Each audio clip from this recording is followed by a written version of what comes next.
It has been a busy, you guys would think the last 18, 19 days, but it's been, a really busy last 2.5 months, to be honest with you.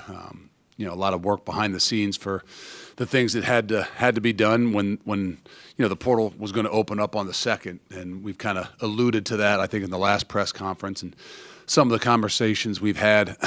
It's just there's a lot of legwork that went into it. It wasn't just all of a sudden January 2nd everything started rolling, but it was. I think the work was obviously well spent.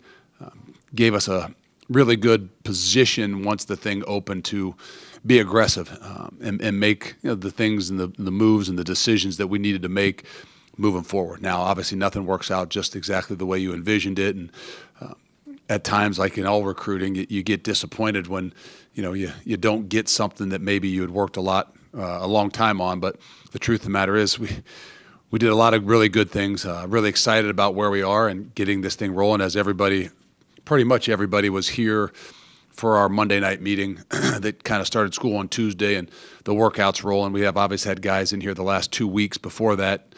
Some of the guys that were retained and the guys that were coming back younger in particular. But there's a lot of work to be done. That's for sure. But there's maybe 32, 34 new guys, along with 13 or so new freshmen that are starting and rolling yesterday as we got going. So a very different group, very different look, and there's a lot of things to be done, not just learning and getting football going, but building relationships and making sure, most importantly, that we all have a better idea of who we are and what we're all about. And now it's going to come down to us coaching and tying all these things together. Luke, when you came into the transfer portal, you kind of expected to have to remake the receiver room quite a bit, just with the losses and everything. Just how did you go about that, and especially when you were able to retain Eugene and then kind of filling in the pieces around that? Well, Chris Brooks too. I mean, I think that there are definitely some pieces that we knew we wanted to try to keep in place. And the truth of the matter is, obviously, that everybody has a decision. And the nice thing about it, like I told those guys on Monday night, that everybody had a decision, coaches and players included, and they all chose to be here. So now we've got to find ourselves, more than anything, a way to kind of build all these things together. But it definitely started with saying, hey, we need to find some guys that had some experience. Preferably, obviously stats and things like that where they've played in big games and produced. But that's not always the case too, right? I mean, you don't just chasing the numbers. It's like chasing the stars in recruiting. Don't get me wrong. It's easier to evaluate the guys that have, really good stats. And it's easier to watch guys that have played, 500 snaps last year and had 65 or 45 catches, as to what it is they can do. But you also felt like we had to do a really good job at making sure we're evaluating some of those guys that maybe didn't get as many snaps, maybe still were not young, but on the verge. Hey, who were they playing behind? How many opportunities did they get? And then doing a lot of homework to say, okay, we still got to make sure we're getting the right ones. And so that's a combination of things. Like I said, it's easiest, just like in high school recruiting, to find the 5- and 4-star guys because they stand out. And I think even in this portal thing, it's easiest to find the guys that, had 60 catches. But I think finding the right ones and some of that mix is, where we feel really good about where we are. And now it's time to go to work.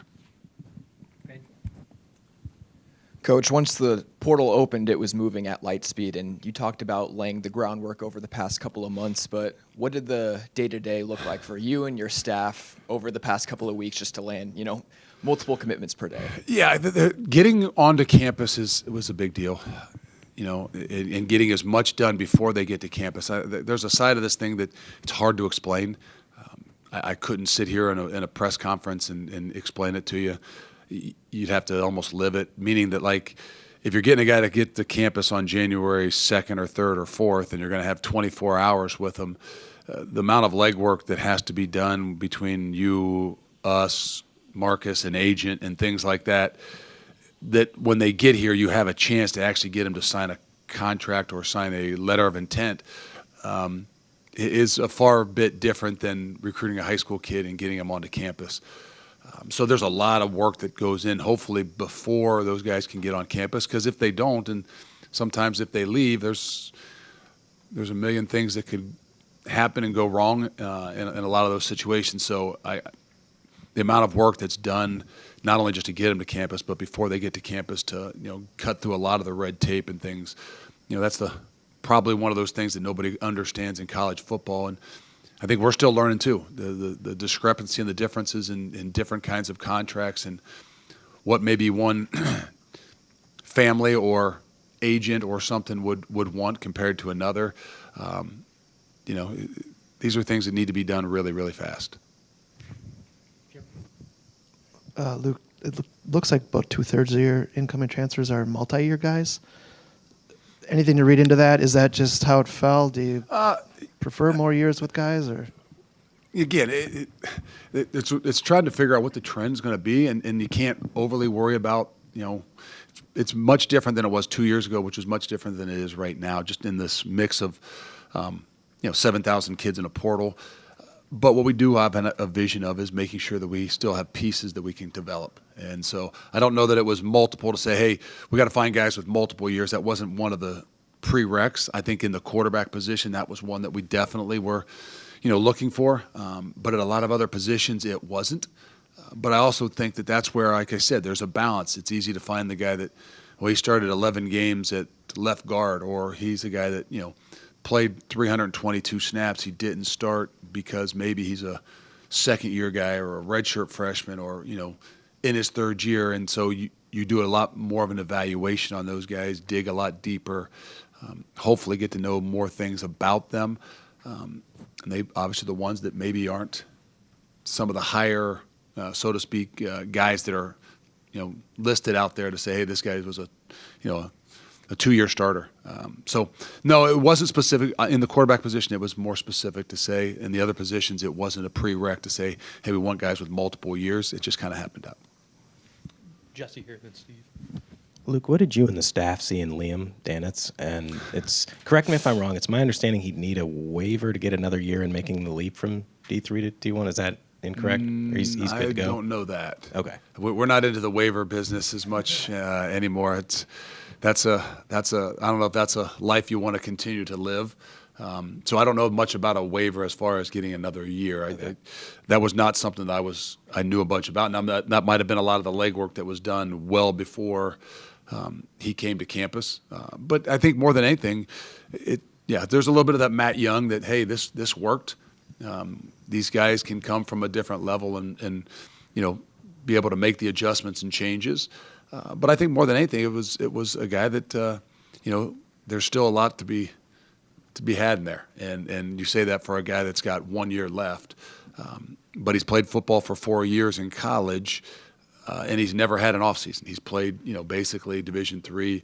He ran track, so the minute football ended, he went to track. He didn't train with the football team, so there's a guy we obviously know can run. There's a guy that we obviously know can rush the passer. He's not just a track guy, but there's also a guy that really hasn't, I would say, dedicated himself to the game of football, because that's not fair for me to say that he hasn't dedicated. But I mean, to have done football year round and trained was a guy where we said, hey, there's something here that I think put in our system, put in our program, with our ability to coach him, that gives us something maybe we don't even have. And so I think there's a lot of things that we will be able to use him with, and we'll see how fast he can grow. Not just physically in some of those off-season stuff, but also when we actually start to play it, what the transition looks like. If you want to say from Division III to big-time ball. Just wondering, last year in spring practice, you lost a key offensive lineman to an injury, and you were able to at least try to address it afterward in the portal. Now you just have that single portal window. Just what are your opinions on the way the calendar is now, and how did that kind of impact your approach to roster construction? Well, you envision that you don't have a lot of flexibility after spring. So you had to go about building and doing the things you wanted to do and needed to do, and that's why even as of yesterday, we were still working at this thing. Because there are still some spots and some things that if you find the right one out there that you can fill, because that for the most part there's not going to be a whole lot of people available after spring football, and we all know what can happen in spring ball. But again, there's still a bunch of people that won't have homes, so I still think that if people around the country need something in in April, there'll be some opportunities for guys out there, but I don't think that's something you can bank on. It also doesn't mean that you can change the way that you go about this game, too. I think you have to train, you have to work, you're going to have to go through spring football. There's some, ideas of being a little bit smarter, but you can't avoid injuries and those things. I mean, it's going to be like fall camp, where we're not going to ever hit until we get to the first game. Now we know that there has to be a balance to what we're doing, and we're continuing to grow in our ways that we're going to develop our guys through spring football, through the summer, and through fall. But there's definitely some old school ways that still have to be done because, like I said, you're going to have 50 new guys, almost 50 new guys in this team, in this program. And so this is a team that is definitely under construction and will continue to be under construction until we get to the first week. Back here with Evan. Coach, if you include your true freshmen, you're going to have close to 50 new faces walking in this door. What type of maybe tricks of the trade are there to blend this thing together? And is there anything you can take away from maybe that 2023 season where you had two different groups trying to mesh together as well? Yeah, I don't know that there's tricks. I think it comes down to making sure that we understand the first and foremost that football's still the greatest team sport known to man. And if you can't find a way to come together as a team, then you're going to struggle, no matter how much talent you have. And so that kind of was the start of Tuesday of saying, hey, everybody had a choice, and everybody chose to be here, to be Wisconsin Badgers. Every coach had a choice. Every player that's in this room had a choice. Every guy that's, Aaron Witt, who's here for a 7th season, had a choice. And now we got to embrace the things that are around us, whether that's 50 new faces, whether that's some new brothers that you're going to become, connected to. We got to go to work at not just training and building football, but find a way to build a football team. And part of that, a lot of pieces of that is about how do you work together. And that healthy competition is going to be something that will continue to be stressed over the next 6-7 months. Hey, Luke, kind of similar to Colton's question about the receivers, but running back, kind of a total revamp in that room with still returner and Dupree, obviously new freshman face. What are your thoughts on some of the newer additions, and especially a guy like Sama? How do you feel like he can potentially elevate the room? Well, I think that was kind of one of those key elements of Abu, a guy that obviously is a one-year guy, but has got a lot of experience. Played, obviously big time footballs, produced, but is very mature. And I think that even as we went through the room last year, I thought we had some really good depth. I thought we had some youth, but as you see in this league, I mean, this is a physical league, and younger guys in general, they're just, as they get used to the physicality of this league, we saw it. We lost 4 running backs, and we're obviously down the line in a bunch of those guys. And so we knew no matter what, we had to make sure we've got at least 4 guys in that room we felt like had some experience and could be the guy. And all we really had returning was Darion. And so first and foremost, that was one of those things. It didn't matter that Abu only had 1 year, but that was a position where I said, look, we need experience. We need a guy that has, say stats, but has played at this level, is a grown man and physically can handle what it is that it's going to take in this league. And then we've got to make sure that we fill the gaps with guys that have the potential, when given the opportunity, to be a starter. Luke, you mentioned finding a mix of guys that have experience and some where you have to do more digging. Lucas Simmons is one who played a little bit last year, but 6'8", 300-plus pound guys, I imagine, don't come around every day. What did you see in him, and what his potential could be as a tackle in this offense? I think there's one of those ones where you're talking about potential. I don't know that you're always in the portal or in the idea of when you're getting older guys. It's hard to say, hey, we're gonna go out there and get potential as much as we're gonna get production. And I think Lucas kind of falls in between with those two things. That there's a guy that has a little bit of production, so you can see him play, but he has a greater upside of potential. And I think, in particular, at the position as an offensive lineman, even in their 3rd and 4th year, there's nobody that has a greater growth. And I think that's where, the balance between, hey, is this guy, are you bringing this guy in because of the production he's had, or are you bringing this guy in because of the potential he had?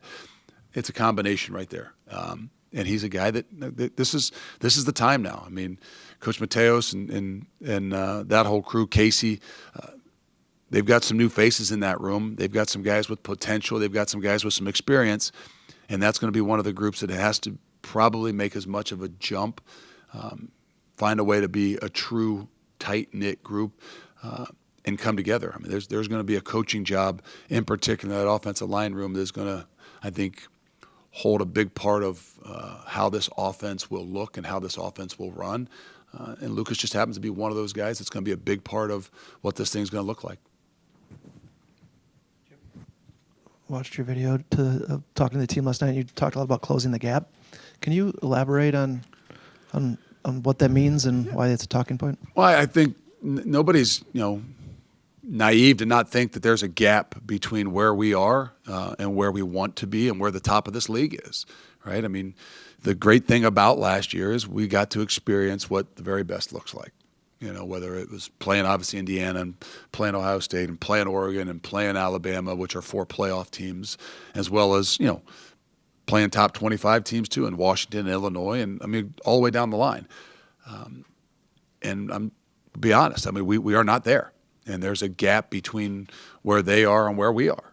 And that gap can be closed with talent, which what I explained is I think we closed some of that gap with talent, but that gap's not completely closed. And so the way that which you play together, the way that which we bring them together, the way that which we coach, there's only one way the rest of the way to close that gap. And it's going to be through together. It's going to be through a team. It's going to be through hard work.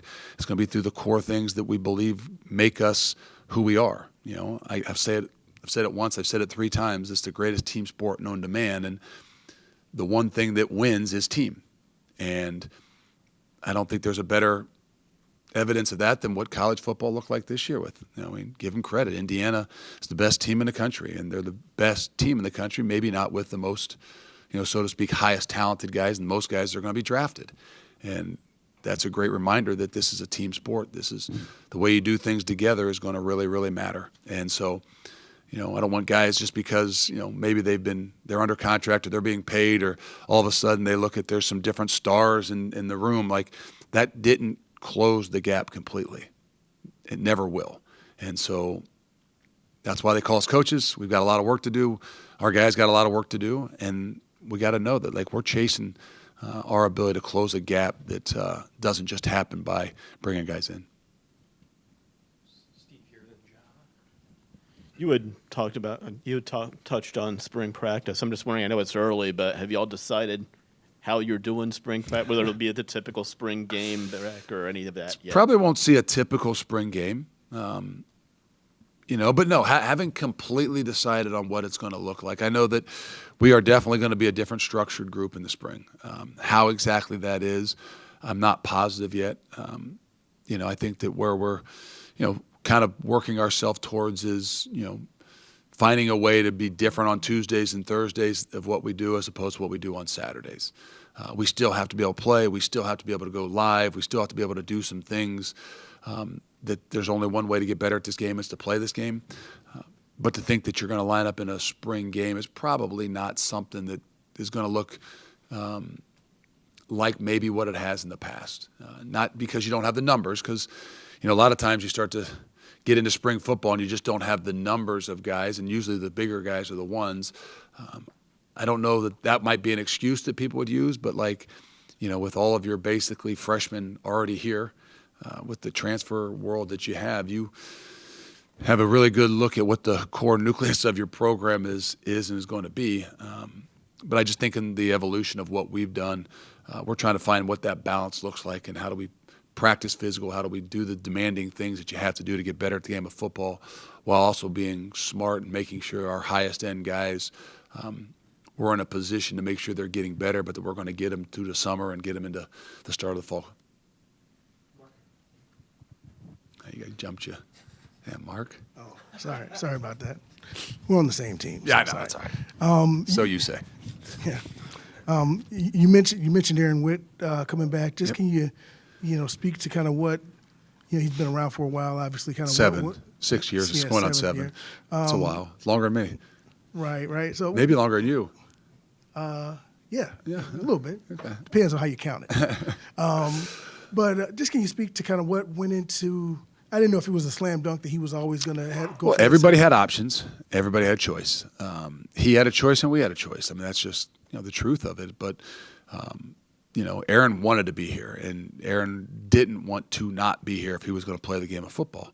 But Aaron also wanted to make sure he was in a position where he could, make an impact as much as he possibly could. And our talks me and him and Coach Mitch and him and Coach Tress and all those things where, you know, he was going to play football. I know this. He didn't want to be anyplace else, and that meant a lot to me.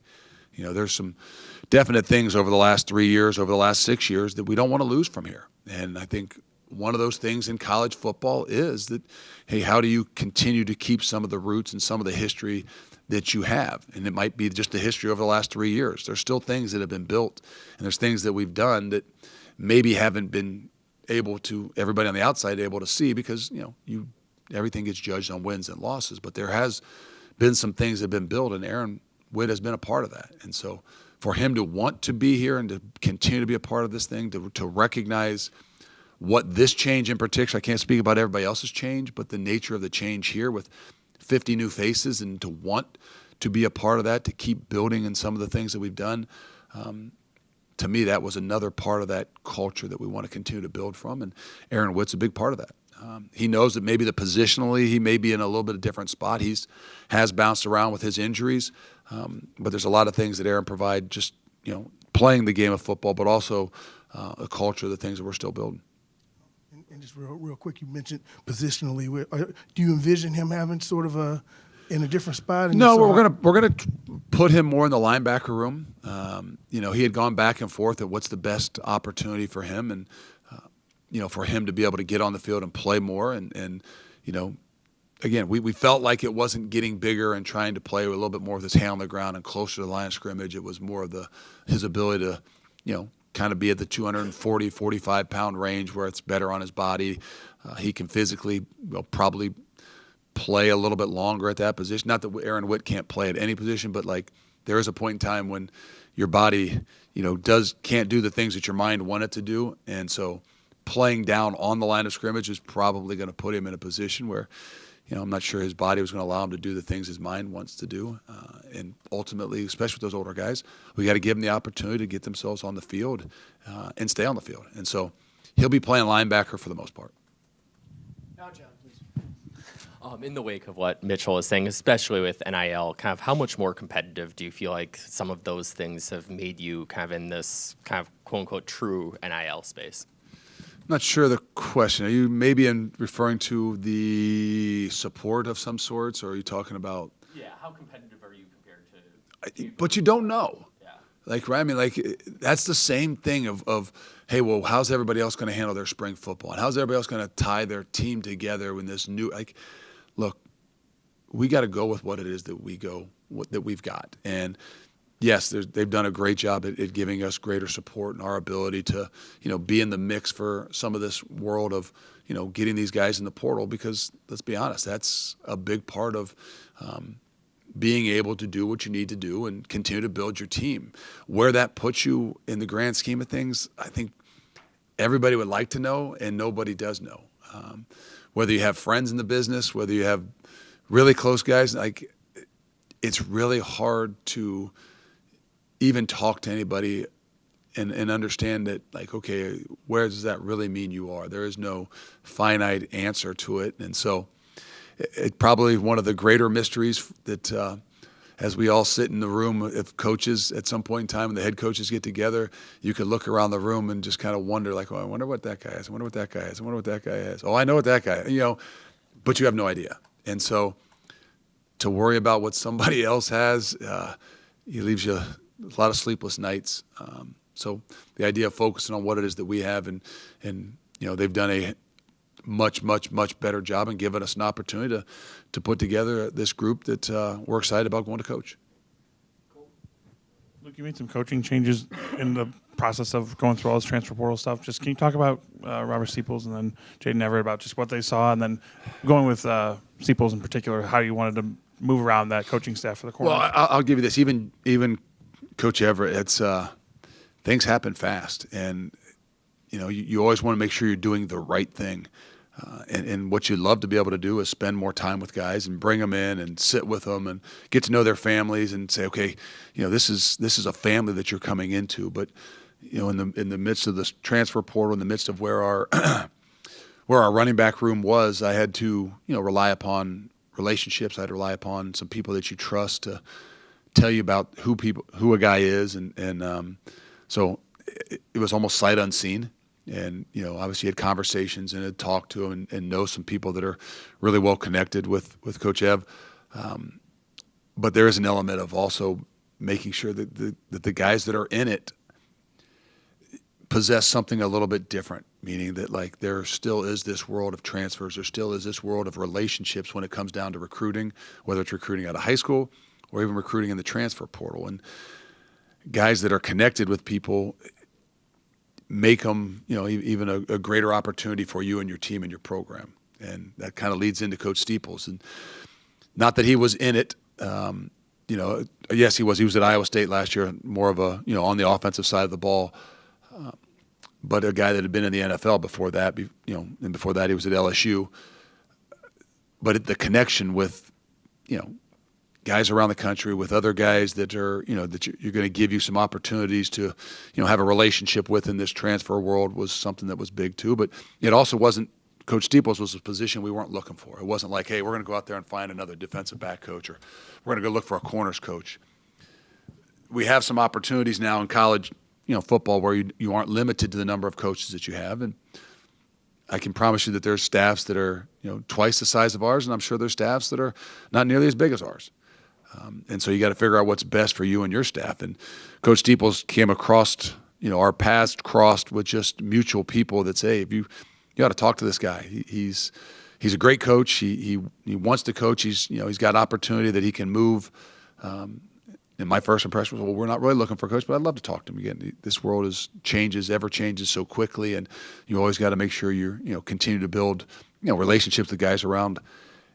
And after having 2 conversations with him, it was like, we got to find a way to make this thing work. And to be honest with you, the only way it probably really works for us and what we have was you had to have a really experienced and well mature guy that's comfortable in his own skin and comfortable in his role and how he can adapt to be the best for the team. And that was Coach Haynes, his ability to say, hey, I'm going to be able to step back, oversee the kind of the back end of things, bring Coach Steeples in and be a guy that can day-to-day coach the corners.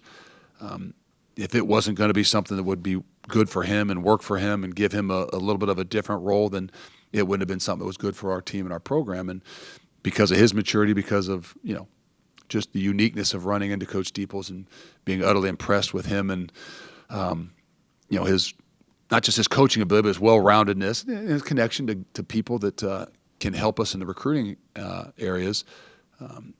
It was something that fell into place, and I think it's going to be really good for us. It's going to give Coach Tress another guy to be able to lean on as far as game planning and more specific things. And the truth of the world is we still want to be a developmental program. And in order to be a developmental program, you got to have enough guys in your system that you can take some of the younger guys and be able to truly coach and develop them. You have GAs, you have some young guys in your program, but that's not the easiest thing in the world for those guys to develop those guys, whether it's in the off season or even during the season. And that's where, to me, if you're going to have more experience coaches, then you've got the ability for Coach Haynes to say, look, I'm going to oversee the back end. We'll meet together. Then I'll take the young guys and be able to make sure that they're getting the coaching and the experiences, because we can't slow down the teaching in that room, but we still know we got to be able to develop these younger guys. And I think for us, that's kind of the idea of, hey, we're into this new world of there are going to be older guys, you are going to take portal guys, but if you don't develop the guys from within your own program, not only are not going to have the core nucleus to what you want, you're never going to be able to retain those guys, because if they don't feel like they're getting better, everybody has an option.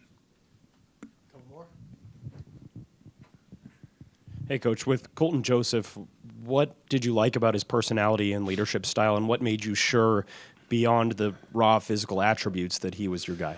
Well, I think it's come down to leadership. Obviously, just like he did his homework on us, we did our homework on him and tried to get as many guys that knew him or played with him or had been around him to tell us more about him. It's easy to press play and watch, every game from last year. It's easy to see the stats, but there was some uniqueness that said, hey, there's just a connection here as you began to talk with him, to do some of the Zoom calls, with Coach Guyton and then Coach Grimes, and their ability to visit with him long hours, doing Zooms, talking about offense, seeing where his knowledge of the game is. I mean, there's a lot more things that go into this than just press and play and recognizing the abilities he had last year, as he led his team, there was a lot more things. And so, to be honest with you, there's a lot we don't know. That's what's exciting about this. But the things we do know is he fits us, and meaning he understands what a team looks like. He understands his role as a quarterback isn't just to distribute the ball. His role as a quarterback is to lead not just a offense, but a program as well. And it's one of those things that he embraces, and obviously was something that he really wanted to be able to do wherever he was. And so, to me, to see that and understand that and recognize that on the top of all the other, attributes and the things that he has to play the quarterback position, and we felt like from a long time of doing this that he was our 1A. And obviously we had to continue to recruit others just in case, because everybody has a choice. But he was definitely the guy that we had pinpointed, for quite a while, that this is the guy we would want to be able to bring in here and lead our program. I've heard coaches refer to the transfer portal process as speed dating. I mean, you may use that phrase before. I guess with this window being different and probably tighter than most, you can know what these guys look like on film and if they fit there. How much of a deep dive are you doing to make sure that when spring practice starts, they're for you and you're for them? There's some blind faith involved in this thing, and that's why if you look at, I say to the guys a lot of times, 85% of these guys that we took, and it might not be that high, so don't do the math exactly on that. But a lot of these guys we had some connection with in the past, whether we had recruited them, whether a guy on our staff had coached them, whether a guy on our staff had recruited them, they'd been in their homes. There's very few of these guys that you would say, hey, we sight unseen, had no idea who they were, watched them on film, their agent reached out, and all of a sudden he's here and you're signed. I'm not saying there's not a few, but for the most part, there's a lot more to it that said, hey, there's a matrix that we would like to be able to hit. And knowing more about who they are and them knowing more about who we are gives you a lot better opportunity to not miss. And as you say missing isn't just a guy that doesn't come in and produce and perform, but a guy that isn't a part of your program, that can't enhance things, even if he's not maybe the starter, or even if he's not the guy that's producing. Maybe he's a special teams guy. Maybe he's the guy that's developing. You can't miss on guys that don't fit what it is that you want to do. And I'm not saying you can ever be 100% right. We've talked about, hey, we got to be disciplined enough to understand we might miss on some of those, but how do we limit that? Because that's the key. And the number one thing that is having a relationship with someone on the staff well before you started this process. And so that's where some of the new coaches, are really, really important to you. Some of their connections with these guys in some way, somehow, whether they actually coached them at their former stop, or if they really recruited them, they were in their home. I mean, they have a lot better idea of who they are and what they're all about than the 24 hours you have them on campus. As far as the team goes, as I was looking at the roster, is Gavin your only place kicker? Do you have a need there? And what, at this point, I know school has already started, are there some needs that you still feel you need to kind of we've got another place kicker. We've got some guys that are possibly coming out of high school. So those are guys that will fill some backup roles, because you always have to be able to have that. And then, I don't know that there's any others that were still possibilities. I told you that there'll be some people that are still out there. There's 7,000 people that went into the portal, and not all of them have a home. And I'm sure some of them are wise enough to say, look, okay, I'm going to sit out the next 2-3 months, but I know some things will happen as people go through spring football and recognize what they do and don't need, that there'll still be opportunities possibly for people out there. Now, what are they and what roles do they have? I don't know that, but I don't think that's any way that you want to kind of bank on saying, hey, well, let's get through spring football and then let's see what else is out there. But we do have a few other guys that are coming in that will be kickoff guys or place kickers that are developmental. Luke, season tickets went on sale yesterday. Based on your experience here, what's the impact you think fans can have on this program at Camp Randall as you get to year 4? I mean, college football is what it is, right? I mean, it is the experience, and there's an advantage to playing at home. But you have to make it your advantage. And I know that there's a role. I joked that Mitchell was up here selling tickets, and I said, well, that's not my role. Well, yeah, it is. Our role is to put a damn good product out there, win football games that everybody wants to come, and make his job a lot easier by doing that. And so, hopefully, that obviously there's a history here. There's an incredible amount of support that has always been there. I mean, even in those last few weeks, it wasn't like I said it after the Washington game. Yes, it's a 10-7 victory, but 9 of those points might have been attributed to the environment that we created that day. And, so there's nothing that's better in college football than the environments it's what you play in. And so whether it's a home field advantage, meaning it's tough to play here, we've got to be able to have that. It's also energizing for the guys in our program too.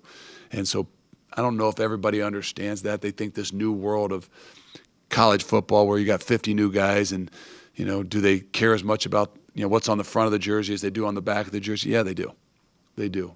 And they all had a choice to come and to be here. And, we want the people to have the choice to come and support them and support us and make it a difference. And so, it's not just jump around that is awesome about, game days here at Camp Randall. It's the whole experience. And so we can't do without them.